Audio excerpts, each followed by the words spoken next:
하나님 말씀 사도행전 2장 14절로 21절 말씀까지 한 목소리로 같이 읽겠습니다. 사도행전 2장 14절로 21절 말씀까지입니다. 베드로가 11사도와 함께 서서 소리를 높여 이르되 유대인들과 예루살렘에 사는 모든 사람들아 이 일을 너희로 알게 할 것이니 내 말에 귀를 기울이라. 때가 제3시니 너희 생각과 같이 이 사람들이 취한 것이 아니라 이는 곧 선지자 요엘을 통하여 말씀하신 것이니 일렀으되 하나님의 말씀하시기를 말세 내가 내 영을 모든 육체에 부어주리니 너희의 자녀들은 예언할 것이요 너희의 젊은이는 환상을 보고 너희의 늙은이들은 꿈을 꾸리라. 그때 내가 내 영을 내 남종과 여종들에게 부어주리니 그들이 예언할 것이요 또 내가 위로 하늘에서는 기사를 아래로 땅에서는 징조를 베풀리니 곧 피와 불과 연기로다. 주의 크고 영화로운 날이 이르기 전에 해가 변하여 어두워지고 달이 변하여 피가 되리라. 누구든지 주의 이름을 부르는 자는 구원을 받으리라. 아멘. 21절 말씀까지 보았습니다. 올해 표를 함께 제창합니다. 나가 복음을 전하자. 지난주에 예비신자 작성서를 조번에다 놓았는데 한 주간 동안 어떻게 확인해 보시고 기록하셨는지 모르겠습니다. 기록되어진 것은 숫자가 다 차지 않았어도 교회로 제출해 주시고 앞으로도 계속해서 여러분 주변을 살펴보고 전도 대상자들을 살펴보고 또한 그들을 위해서 매일같이 기도하는 일 잊지 마시길 바랍니다. 이렇게 표현한 분이 있더군요. 항상 보이는 곳에 그의 명단을 적어 놓으라고요. 지금 대부분 우리 주부들이니까 부엌에 걸어놓고 차 운전대 앞에 붙여놓고 화장실에 붙여놓고 하여튼 눈에 띄는 곳마다 여러분 전도하고자 하는 예비 신자의 명단을 적어놓고 볼 때마다 이름 불러 기도하는 하나님이 역사하실 줄 믿습니다. 그냥 그렇게 되면 되겠다라고 바라는 게 아니라 눈에 보이는 곳마다 놔두고 기도할 때 하나님 역사함이 분명히 일어나겠죠. 주민 누가복음 18장 이렇게 얘기했습니다. 그 불의한 재판관의 이야기를 말하면서 하나님께서 밤낮으로 부르짖는 자녀의 기도를 들어주지 않겠느냐고요. 그러니까 어찌 보면 밤낮으로 부르짖지 않았기 때문에 응답받지 못한 것일 수도 있잖아요. 그렇죠? 밤낮으로 부르짖도록 여러분 예비신자들, 여러분 전도하고자 하는 사람들은 항상 여러분의 눈을 뜨는 곳에 이름을 항상 붙여놓고 위해서 기도할 수 있기를 바랍니다. 오순절 놀라운 역사가 있어서 성령의 말하게 하심을 따라 사람들이 들을 수 있는 사람들의 귀에 들리는 복음이 전해졌습니다. 이것은 기적이죠.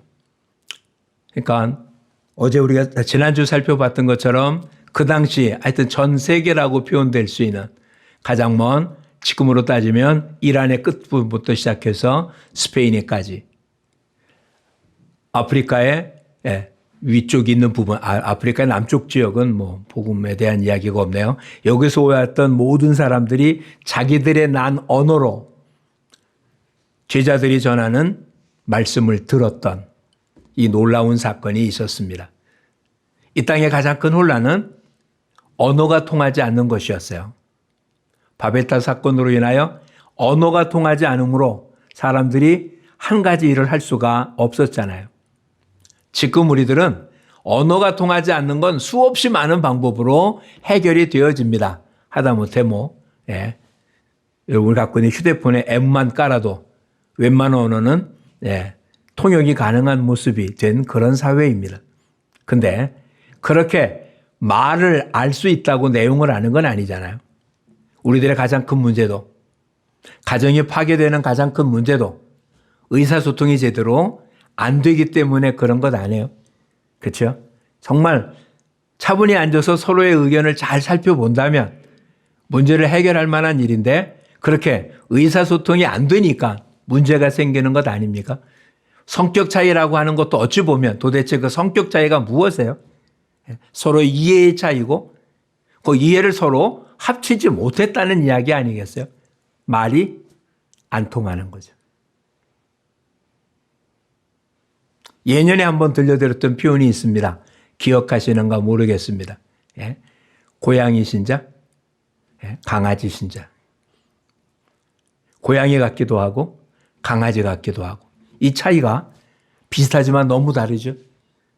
똑같은 표현을 했는데도 서로 받아들이는 것이 다른 겁니다. 같은 말을 했는데 서로 알아듣는 말이 달라요. 그러니까 문제가 생기잖아요. 근데 성령이 하시게 함을 따라서 말을 하면 말하는 자의 내용을 듣는 자가 이해가 된 거고 또 말하는 자는 듣는 자가 이해할 수 있도록 전해준 이게 성령의 역사였던 거예요. 우린 여러 번 표현했습니다. 하나님의 말씀은 육신의 사람은 이해할 수 없어요. 그래서 우리가 알아들을 수 있는 우리의 말로 전해준 거잖아요. 종교개혁이 나타나서 가장 컸던 것은 모든 사람들이 자기들 언어로 번역된 성경을 볼 수 있었던 거예요. 대표적인 모습이 독일인 거예요. 종교개혁이 일어나기 전에는 성경은 라틴어 성경밖에 없었어요. 미사를 라틴어로 했어요. 그러니까 하나님 말씀을 라틴어로 전해요. 독일인데. 독일 국민들, 뛰어난 모든 학문을 배운 사람은 다 라틴어를 공부했기 때문에 라틴어를 쓰고 있고 다 할 수 있지만 일반 평민들은 독일어밖에 사용하지 않는데 성당 가서 미사를 드릴 때 미사의 내용이 라틴어예요. 아무 말도 알아듣지 못해요. 근데 그곳에 참석한 것 갖고도 구원 얻는다는 게 중세기 때 모습이었어요. 그거 아니다. 모든 사람들이 성경을 읽어야 된다. 그래서 루터가 독일어로 성경을 번역한 거예요. 그 다음부터는 모든 사람이 성경을 읽고 여태까지 해왔던 게 잘못됐다는 걸 깨달은 거죠. 라틴어로 된 설교를 들었어요. 근데 한마디도 못 알아들었어요. 자기 언어가 아니니까. 지금도 마찬가지예요. 우리가 복음을 전해도 세상 사람들이 못 알아듣는 이유는 우리는 우리 말을 하고 저들은 저들의 말을 하니까 못 알아듣는 거잖아요. 근데 그것을 알아듣게 하니까 누구였다고요? 성령의 말하게 하심을 따라 말했더니 저들이 알아듣더라. 이런 얘기잖아요. 오늘 저희들도 성령의 말하게 하심을 따라 말을 하면 우리 주변의 사람들이 하나님 말씀을 들을 수 있습니다. 하나님의 말씀을 들으면 변화되는 사람이 나타날 수 있습니다. 그 대표적인 모습이 오늘 우리가 살펴보려고 하는 오늘로 끝나진 않지만 2장 뒷부분까지 계속되어지는 부분이 베드로의 설교예요. 오순절에 많은 사람들이 지금 놀랐습니다. 근데 놀람의 반대쪽에 사람도 있었죠. 술 취했다. 이 사람들은 어떤 사람이겠어요? 한번 이렇게 생각해 보세요. 메대 사람은 메대 말로 하나님의 말씀을 들었어요. 근데 메대 사람이 있는 곳에 그곳에 리비아 사람이 있었다고 생각해 보세요. 그러면 메대 사람 속에 있었던 리비아 사람은 지금 제자가 전한 메대어로 전한 하나님 말씀을 들었는데 무슨 말인지 하나도 못 알아듣잖아요. 근데 뭐라고 얘기를 하죠? 그랬더니 뭐라고요? 술 취했다고. 이해하시겠어요? 알아들은 사람은 그 말이 무슨 말인지 아는데 알아듣지 못한 사람은 그 사람이 한 얘기가 아무것도 말 안 했으면 모르는데 뭐라고 말은 했잖아요. 그래서 하나도 못 알아듣겠어. 그러니까 뭐라고 했다고요? 술 취했다고. 13절. 어떤 이들은 조롱하여 이르기를 뭐 했다고요? 새술에 취했다고. 뭔가 말은 하긴 하는데 못 알아듣겠어요. 그러니까 뭐라고? 술 취했다고. 술 취해서 뭐뭐로 되면 못 알아듣겠잖아요. 그렇죠? 그런 거 했다고 이야기한 거예요. 어찌 보면 틀린 말 아니죠? 어떤 사람은 알아들어서 가슴을 치고 회개하고 어떤 사람은 도대체 못 알아들어갖고 술 취했다라고 얘기하자 오늘 베드로가 일어나서 그들에게 설명해 준 내용이 오순절 베드로의 설교예요. 오늘 우리가 그 부분의 첫 부분을 보려고 한 거예요.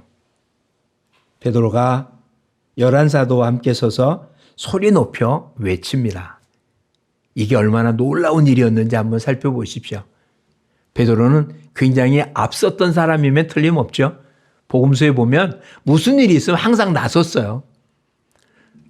너희는 나를 누구라 하냐고 하는데도 지적해서 너는 나를 누구냐라고 부른 게 아닌데 베드로는 맨 앞서에 나서서 주는 그리스도시요 살아계신 하나님의 아들이라고 대답한 것도 베드로고, 이 얘기를 듣고는 내가 이제 고난받고 죽고 3일 만에 부활하겠다는 얘기를 듣고 예수님 역사를 붙잡으며 전혀 그러면 안 됩니다라고 외쳤던 것도 베드로고, 하여튼 베드로는 나서기 좋아했던 사람이면 틀림이 없습니다. 그런데 예수님 붙잡혀 갈 때 어떻게 했습니까? 모른다고 3번씩이나 부인하고 도망갔던 사람이죠. 요한복음에 의하면 예수님 부활한 이후에도 어땠었습니까? 고기 잡으러 가자고 해서 다른 동료들과 함께 디베랴 바닷가에 고기 잡으러 갔던 사람이에요. 그런데 지금 40일, 50일이 지난 지금은 어땠습니까? 사람들 앞에 서서 큰 소리로 외치는 거예요. 성령이 임했더니 나타난 첫 번째 자리, 담대해진 거예요. 사람이 두렵지 않은 거예요. 이 다음 사건들 많이 알죠? 산헤드린 공회에 붙잡혀서 예수가 부활했다는 말을 전하지 못하게 때리고 할 때도 뭐라고 얘기합니까? 우리가 누구 말 듣는 게 옳은지 너희가 판단하라. 하나님 말씀 듣는 것, 사람 말 듣는 것, 어느 말이 옳은지. 그리고 말 못하게 할 때 뭐라고요? 우리는 보고 들은 말을 전하지 않을 수 없다. 이렇게 표현하고, 명확하게 모르지만 내려온 전설에 의하면 그는 십자가에 거꾸로 매달려 죽었다라고 표현하고 있죠. 영화 코바디스에 나온 내용이 그런 내용입니다. 사실에 근거된 건 아니지만 전해오는 전설에 의해서 만들어진 거예요. 그런 베드로, 이렇게 변화된 베드로, 도대체 뭐가 그렇게 베드로를 변화시켰냐고요. 도망가고 숨고 했던, 예수님을 모른다고 부인하고, 우리 식으로 한다면 마지막 내가 예수를 알면 내 손에 장을 지진다 이렇게 표현했던 베드로였는데, 며칠 지나지 않아서 많은 사람 앞에 서서 담대하게 외치는 자가 됐다. 이게 성령의 역사인 거예요.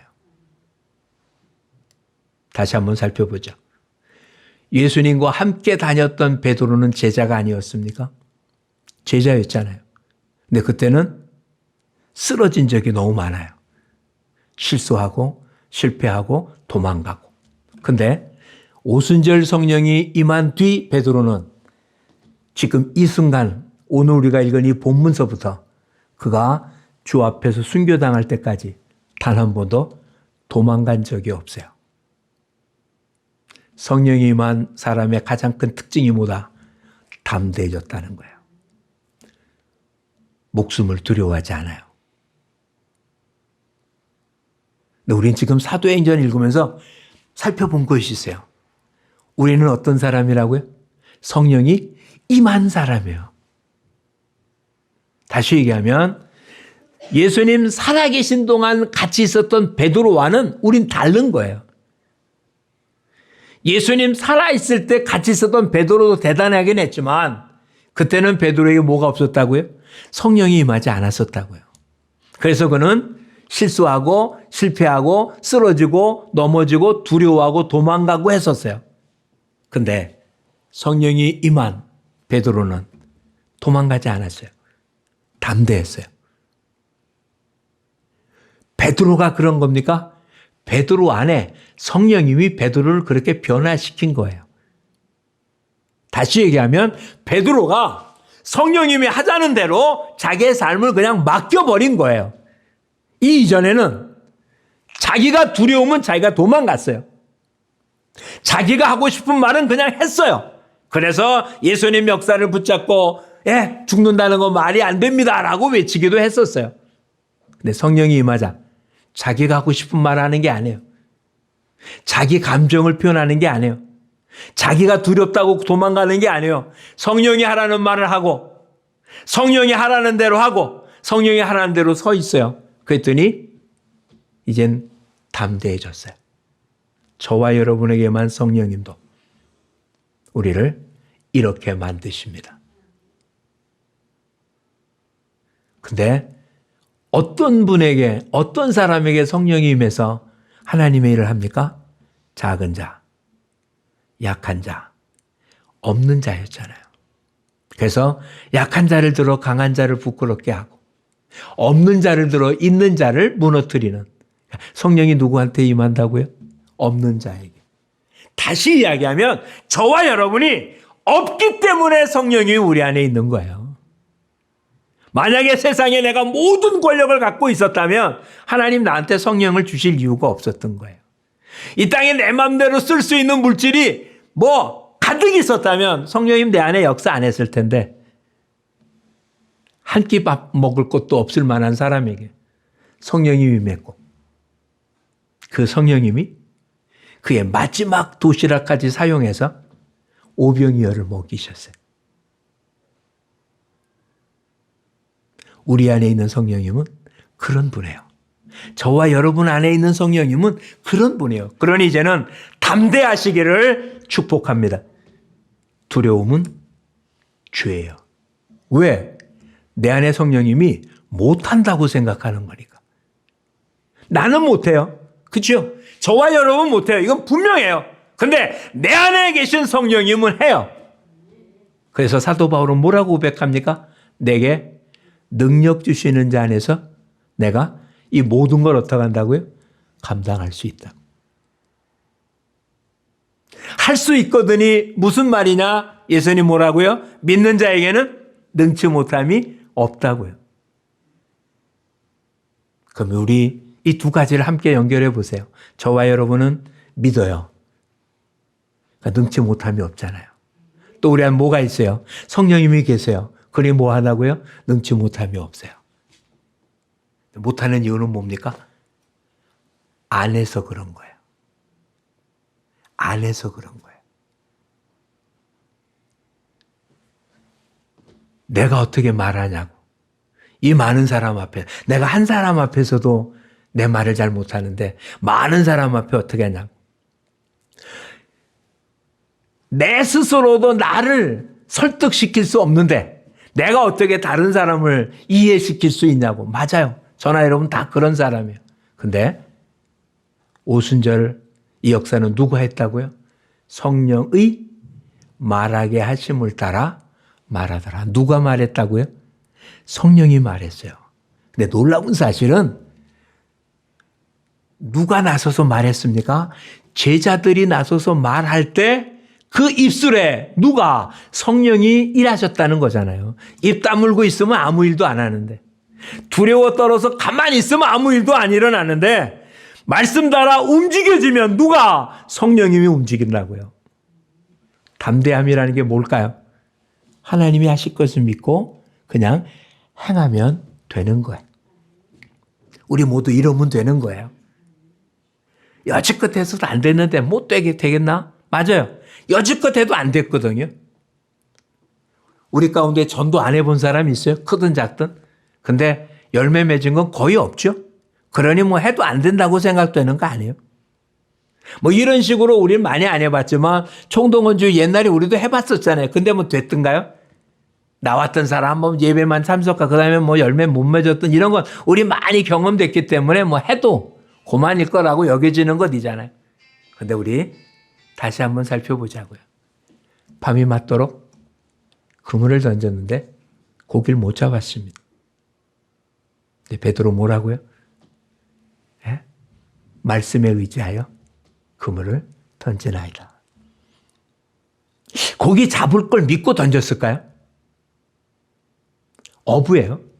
밤이 새도록 고기 못 잡았습니다. 지금 던져도 어떻게 합니까? 고기는 못 잡을 거예요. 근데 왜 던집니까? 선생님이 던지라니까. 주께서 던지라니까 던질 뿐이에요. 그랬더니 어떻게 했다고요? 고기가 잡혔어요. 저와 여러분, 내가 담대하게 나갈 수 있을까? 못해요. 내가 말하면 사람이 변할까? 안 돼요. 여태까지 그래 왔어요. 근데 뭐에 의해서 그물을 던진다고요? 될 거라고 확신하고 믿고 던진 거 아니에요. 던지면 고기를 잡고 내가 던진 그물에 내 배만 아니라 또 다른 친구의 배를 불러도 당길 거다라고 알고 던지고 믿고 던진 거 아니에요. 그냥 주께서 던지라니까 던지겠다라고 한 뿐이에요. 근데 잡혔어요.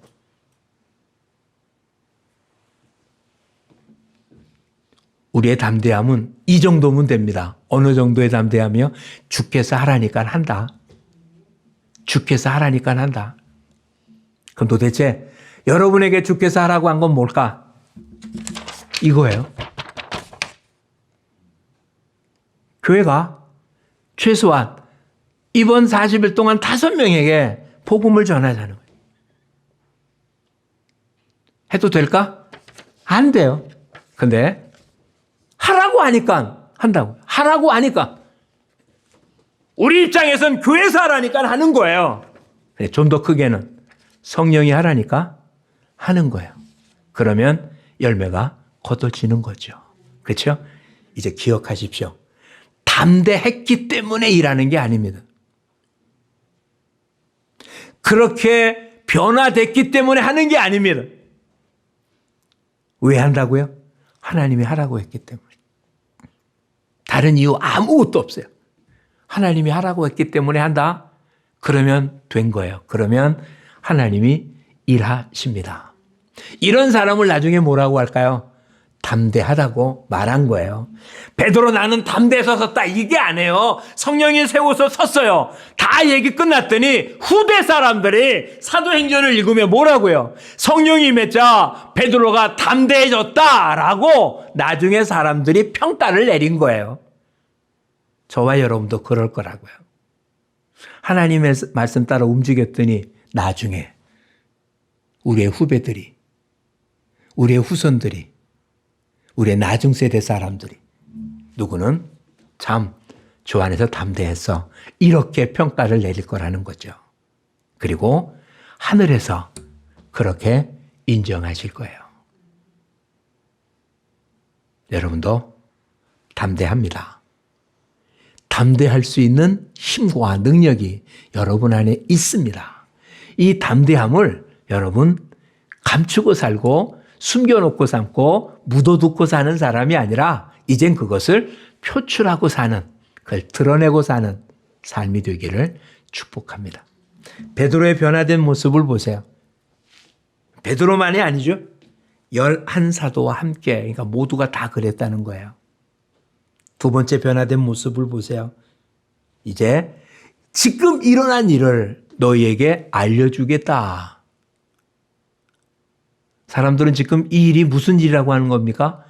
이해할 수 없는, 어떻게 갈릴리 촌놈들이 우리의 모국어로 전해주는지 이해가 안 되는, 그 내용의 진위를 따지기에는 이해가 안 됐고, 또 한 사람들은 뭐라고요? 술에 취했다라고 하는 이러한 상황에 내가 이 일에 대해서 명확하게 알려주겠다. 성령님이 임한 뒤에는 상황 판단을 명확하게 한 거예요. 하나님이 하시는 일을 명확하게 본 거예요. 다시 얘기하면 이런 거예요. 세상 사람들은 이 세상이 어떻게 만들어진지 모르잖아요.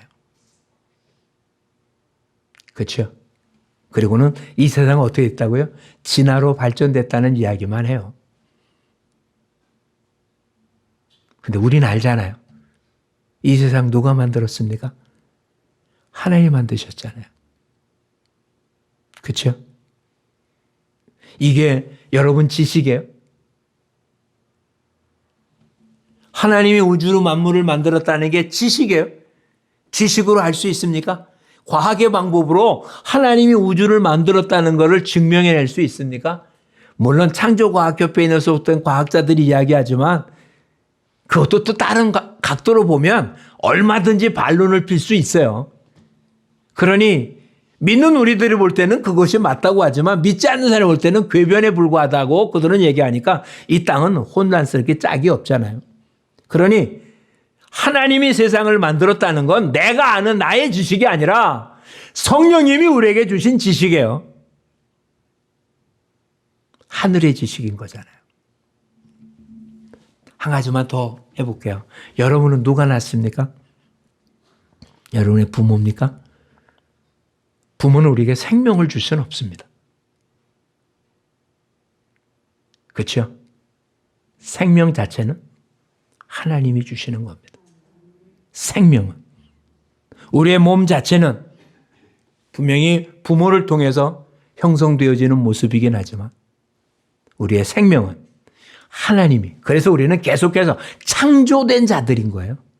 하나하나가 하나님 앞에 창조된 거예요. 이것은 믿음으로 많은 놀라운 하나님의 은혜입니다.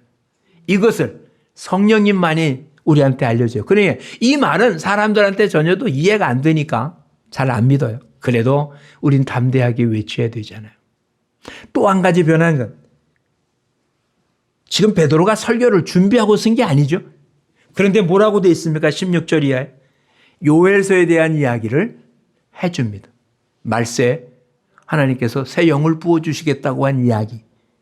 성령이 임하니까 하나님의 말씀이 그 입에서 폭포수같이 쏟아져 나오기 시작을 한 거예요. 베드로가 무슨 율법학자입니까? 베드로가 서기관이었습니까? 율법서라면 또 이스라엘 백성들은 율법서에 관해서는 뭐 어려서부터 외워야 되는 것들이니까 그랬을지 몰라도 선지서까지 그렇게 하는 경우는 극히 드물은 모습입니다. 근데 우리도 구약성경 가운데 지금 사도행전에 나오지 않았다면 요엘서 속에 있는 내용을 기억하는 것은 극히 힘들 텐데, 좀 더 심하게 얘기하면 여러분한테 지금 요엘서 2장을 찾자면 설교 끝날 때까지 못 찾으실 분도 계신데, 그렇죠? 지금처럼 성경이 세 개인이 붙지 않고 그냥 한 권으로 쭉 돼 있어갖고 요엘서 찾으라면 찾다가 설교 끝날 수도 있을 텐데, 베드로는 지금 일어난 현상이 요엘서에 기록되어 있는 예언의 성취라고 분명히 말해주고 있는 거예요. 성령님이 임한 뒤에는 하나님의 뜻을 이해하게 된 거예요. 그래서 그 입술로 뭐가 나온다고요? 말씀이 선포되기 시작을 했어요. 저와 여러분도 그럴 수 있습니다. 아니, 그렇게 됩니다. 마지막 때 성령이 임하면 뭐라고 지금 요엘서에 기록됐는지 한번 보십시오. 17절입니다. 하나님이 말씀하시기를 언제? 말세. 이 말세가 언제일까요? 문자 그대로라면 종말 같지만 실상은 요엘서에 대한 내용을 말세에 성령을 부어주신다. 언제 부어줬습니까? 오순절에 부어줬잖아요. 그러니 이 말세는 예수님이 이 땅에 오시고 십자가를 지시고 부활하신 그것이, 즉 예수님이 이 땅에 오신 게 말세의 시작이에요. 그때 어떻게 하겠다고요? 내 영을 누구한테 부어준다? 모든 육체에 부어준다. 그래서 우리 모두에게 성령이 임하셨잖아요. 그렇죠? 이 문질이 그대로 문제. 그러면 어떤 변화가 나타난다고 했는지 보겠습니다. 모든 육체에 부어주리니, 그 다음부터 같이 읽습니다. 너희의 자녀들은 예언할 것이요, 너희의 젊은이들은 환상을 보고 너희의 늙은이들은 꿈을 꾸리라. 이 복음성가 속에 있어서 우리 잘 알고 부르는 노래입니다. 다시요. 자녀들은 뭐하고? 환상을 보고. 아니요. 자녀들은 예언을 하고. 청년들은 환상을 보고. 늙은이는 꿈을 꾸고. 뭐가 잘못된 것 같지 않아요? 꿈은 누가 꿔야 돼요? 자녀나 청년들이 꿔야 되는 거 아니에요? 우리가 생각하는 용어가 아닙니다. 여기에 나타난 예언, 환상, 꿈은 우리가 생각하는 그런 내용이 아닙니다. 이거는 다른 게 아니에요. 자녀는 어리다는 뜻이에요. 그 다음에 청년들, 어른들, 노인들이, 늙은이가 다 다른 형태의 모습이 아니에요. 표현만 다르지. 여기에 나타난 예언, 환상, 꿈은 다 하나님의 말씀입니다.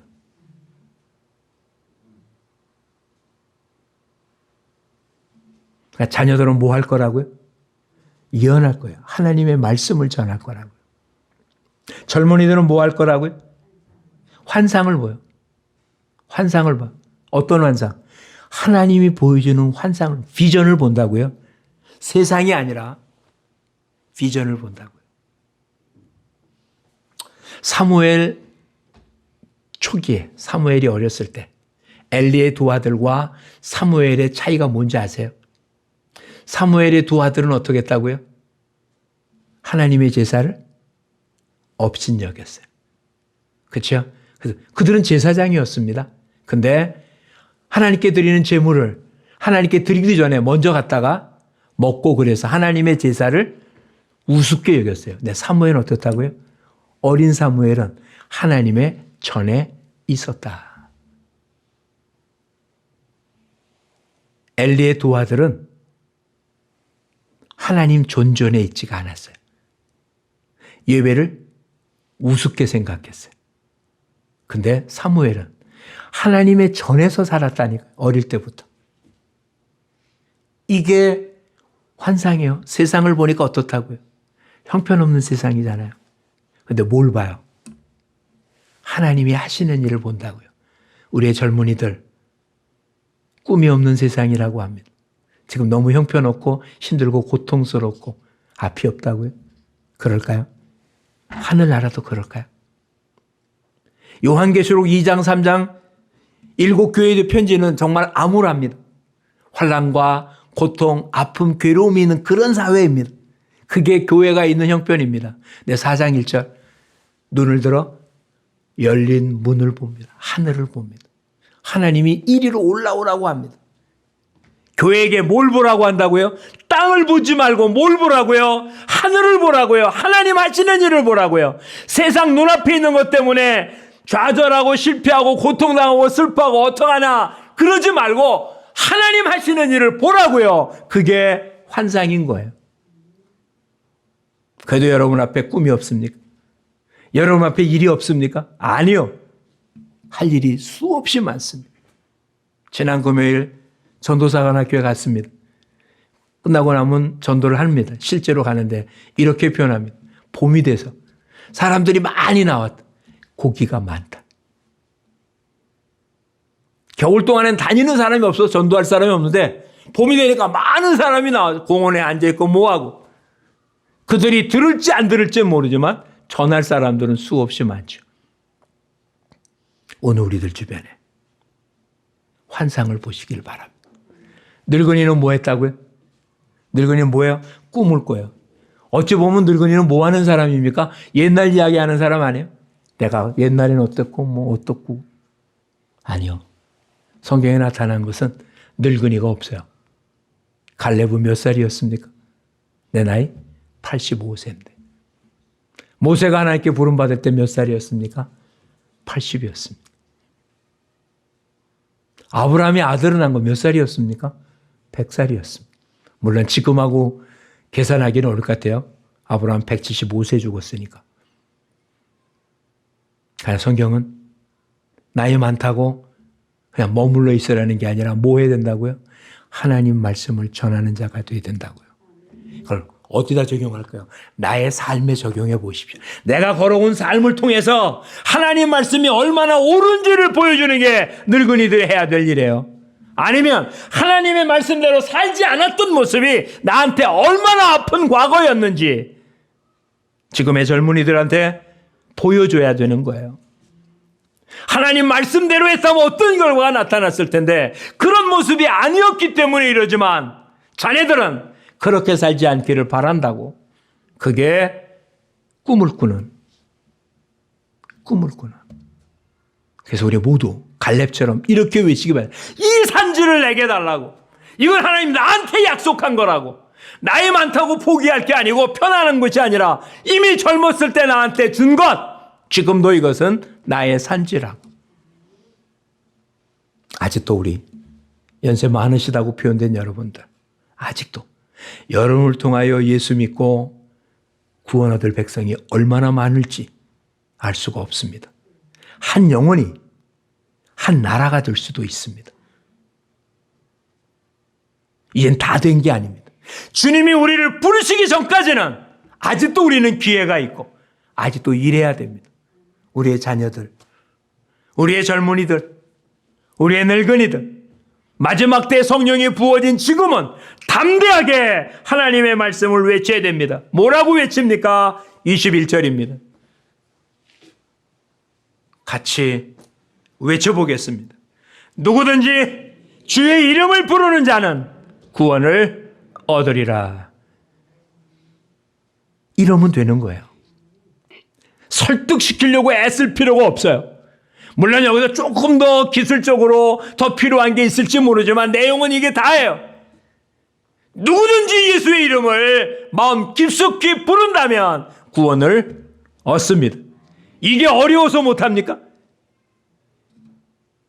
이걸 무슨 배워야 되는 겁니까? 이거 외우려고 무슨 3박 4일 무엇을 해야 됩니까? 주의 이름을 부르면 구원 얻는다는 이것보다 더 단순한 복음이 세상에 어디 있습니까? 실천하면 성령이 역사하실 줄 믿습니다. 성령의 모든 것 다 준비가 되어 있습니다. 우리가 나서기만 하면 하나님은 역사하실 겁니다.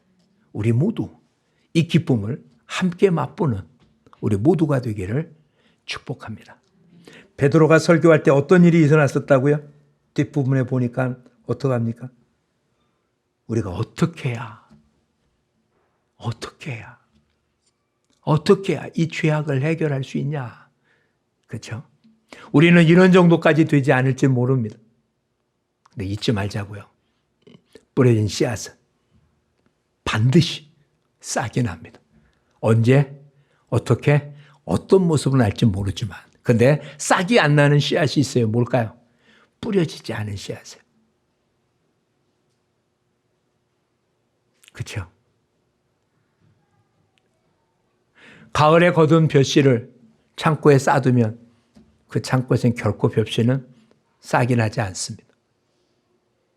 뿌려진 씨앗만 싹이 나는 거예요. 그러니까 이제 저와 여러분 다른 때는 또 평생 할지 모르지만 이 사순절 기간 그냥 적어도 하루에 한 사람 이상에게는 예수 믿으라고 전해주는 그런 모습이 되어지고 그중에 몇몇은 특별하게 정해서 그 영혼이 구원 얻도록 기도하며 관심을 기울여 하나님 앞에 영광 돌리는 저와 여러분이 되기를 축복합니다. 기도하겠습니다. 좋으신 하나님 고맙습니다.